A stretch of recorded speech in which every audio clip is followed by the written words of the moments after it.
আসসালামু আলাইকুম রহমতুল্লাহ বারকাত। প্রিয় দর্শক, অনেকদিন পরে ইউটিউব চ্যানেলে ভিডিও আপলোড করার চেষ্টা করেছি।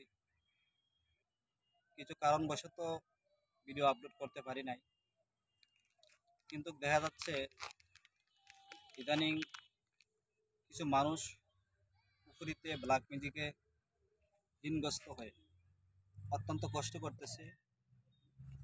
এখন নিয়ত করেছি চিকিৎসার ভিডিও ব্যতীত, এর মধ্যে যে সমস্ত মহিলাদের ভিডিও করা হয় এগুলো ব্যতীত শুধু পুরুষদের ভিডিও এবং তদবিরের কিছু আলোচনা করব, যেখানে মানুষ কীরকমভাবে পুকুরি থেকে নিজেকে হেফাজত রাখতে পারে, পরিবারকে হেফাজত রাখতে পারে, জিনগ্রস্ত থেকে যেরকমভাবে মানুষ নিজে হেফাজত রাখতে পারে, পরিবারকে হেফাজত রাখতে পারে, মানুষ কীরকমভাবে আমলের প্রতি উদ্বুদ্ধ হতে পারে, এবং দুনিয়াতে চলতে গেলে যে সমস্ত সমস্যাগুলো সচরাচর বেশি দেখা যায়, ব্ল্যাক ম্যাজিকের মাধ্যমে হয়, পুকুরির মাধ্যমে হয়, জিনের মাধ্যমে হয়, এবং দুষ্ট কবিরাজ যারা মানুষকে কষ্ট দিতেছে, এদের থেকে কীরকমভাবে নিজেকে হেফাজত করতে পারে, পরিবারকে হেফাজত করতে পারে, এ সম্পর্কে ভিডিও আপলোড করা হবে।